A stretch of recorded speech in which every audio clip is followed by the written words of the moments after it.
Eu fiz exatamente isso por anos, como se o mundo tivesse acabado lá fora enquanto eu dormia e eu precisava checar. E o pior de tudo isso, eu ainda não tinha percebido. A questão que me perseguiu por muito tempo foi exatamente por que eu não conseguia parar de fazer isso. Porque não era falta de força de vontade, não era fraqueza, não era falta de disciplina, era ciência. E hoje eu vou te explicar exatamente o que acontece no seu cérebro assim que você acorda e pega o TikTok e Instagram às 6 horas da manhã. Existe um químico no seu cérebro chamado dopamina, e o que a maioria das pessoas acha é que a dopamina está ligada ao prazer, aquela sensação de satisfação que vem de dentro. Só que não é bem assim. A dopamina tem muito mais a ver com a antecipação do que com o prazer. Porque até com as palavras do Robert Sapolsky, autor do livro Comporte-se e professor de Stanford, PhD, disse: a dopamina não é sobre ter, a dopamina é sobre querer. Sabe aquelas máquinas de cassino, aqueles caça-níqueis que você aperta a alavanca e vai lá e aparece a recompensa que você ganhou? Então, essas máquinas caça-níquel disparam muito mais dopamina do que qualquer coisa que você já sabe que você vai ganhar. E por quê? Porque a incerteza do vou ganhar, não vou ganhar, vou ganhar, não vou ganhar, espera muito mais dopamina, e é exatamente o que acontece nas redes sociais. Agora me diz, quando você abre o seu Instagram, não é exatamente a mesma coisa que acontece? Porque quando você abre o Instagram, você não sabe o que vai acontecer. Você não sabe se você vai encontrar conteúdos chatos, se você vai encontrar aquele post que para tudo, se você vai receber aquela mensagem que melhora o seu dia. Esse talvez do Instagram é exatamente o mesmo que uma máquina de cassino faz no seu cérebro. O seu celular não é só um aparelho de comunicação, ele é também um cassino de bolso projetado pelos maiores engenheiros do Vale do Silício que estudaram o mesmo manual do comportamento humano que cassinos de Las Vegas também estudaram. Isso não é teoria da conspiração, isso é o que os próprios criadores dessas plataformas já admitiram. Em 2017, numa entrevista, Sean Parker, um dos fundadores do Facebook, disse que o Facebook foi literalmente projetado para ser um loop de validação social que eles construíram conscientemente para manter os usuários presos ali. Conscientemente, cada detalhe do seu feed foi projetado para te manter mais um segundo lá, por mais um scroll, por mais uma verificação. O scroll infinito foi inventado por Asa Raskin, e ele mesmo disse que se arrepende de ter criado isso, porque hoje ele é sozinho responsável por uma perda de 200 mil horas de tempo desperdiçado por dia no mundo. E as notificações vermelhas, elas são vermelhas por acaso? Também não são. O vermelho, quando a gente vê, ele liga o sistema de alerta do cérebro, o mesmo que ligamos quando a gente está em perigo. E por que os likes chegam espaçados e não todos de uma vez? Porque eles foram projetados para criar um loop na sua mente. O loop de, será que alguém mais curtiu? Sabe qual é o mais doido disso tudo? Tim Cook, CEO da Apple, o cara que literalmente faz e vende iPhones, disse numa entrevista que não deixa o seu sobrinho usar as redes sociais. O cara que literalmente vende e ganha vida com isso não deixa a própria família usar. Pesquisadores da Universidade da Califórnia descobriram que qualquer interrupção durante um trabalho, um foco profundo e checar o celular é uma interrupção. O cérebro leva em média 23 minutos para voltar ao estágio de foco profundo que você estava.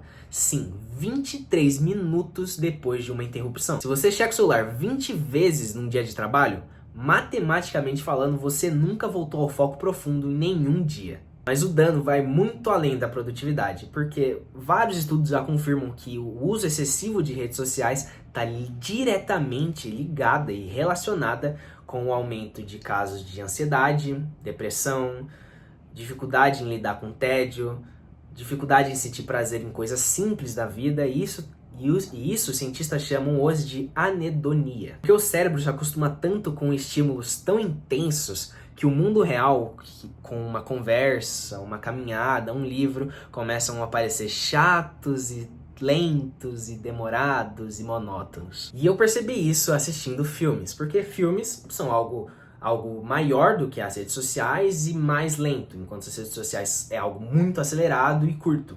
Mas mesmo tendo uma telona na minha frente com efeitos audiovisuais, com efeitos sonoros, efeitos especiais, eu tava ficando entediado.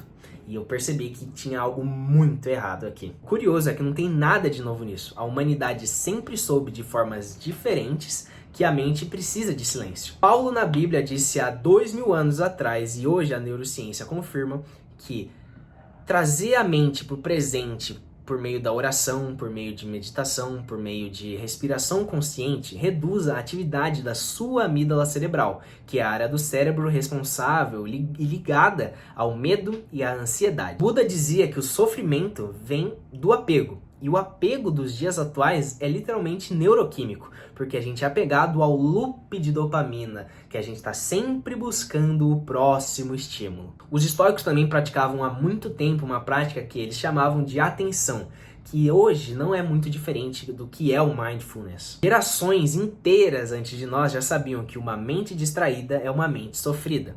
Só que hoje o grande problema é que nós temos bilhões de dólares e centenas dos melhores engenheiros projetando produtos justamente para ter a nossa mente distraída. Então, o que a gente pode fazer enquanto a isso? Basicamente, a primeira coisa é parar de se culpar. Parar de se achar fraco, parar de achar que é falta de força de vontade, falta de disciplina. Basicamente, até agora, você estava lutando desarmado contra um sistema de cientistas e engenheiros, dos melhores cientistas e engenheiros comportamentais do mundo. Agora que você entende o jogo, você pode mudar a forma como você joga ele. Agora eu vou te falar 3 mudanças que você pode aplicar hoje mesmo na sua vida que vai mudar completamente a forma como você joga esse jogo. Primeiro, tire a notificação de todas as redes sociais do seu celular. Você escolhe quando você vai até elas e não elas vêm em todo momento para você. Você agora consegue recuperar o controle de quando a sua dopamina é ativada. A segunda coisa é criar uma fricção entre você e o celular, porque quanto mais difícil fica você usar o celular, menos automático fica. Por exemplo, quando você for dormir, deixa o celular num outro cômodo para quando você acordar, você não ter ele ali perto e ficar mexendo nele por alguns minutos. Ou então, quando for comer, deixa ele longe. Você foca na comida e deixa de ficar nesse scroll automático infinito. E terceiro, comece com 5 minutos de silêncio pela manhã antes de tocar em qualquer tela. E não precisa ser uma meditação profunda. Só 5 minutos de silêncio, você tomando seu café, você olhando a janela, você tomando um banho, só você e você longe das telas. Mas se você quiser ir além e realmente treinar a sua atenção de volta, eu tenho um desafio para te propor. Um desafio de 30 dias eliminando o multitarefas da minha vida. 30 dias focado em fazer uma única coisa. Nada de segunda tela, nada de comer, de assistir podcast enquanto come, nada de rede social enquanto espera elevador. Uma única coisa com presença total. Parece simples, mas é muito desafiador. A sua mente é o seu bem mais valioso e cuidar dela começa com entender quem está roubando a atenção dela. Porque a qualidade da sua vida é a qualidade da sua mente. E a qualidade da sua mente é a qualidade da sua atenção. Se esse vídeo fez sentido para você, compartilhe esse vídeo com quem pega no celular antes mesmo de sair da cama. Vai que alguma coisa muda, né?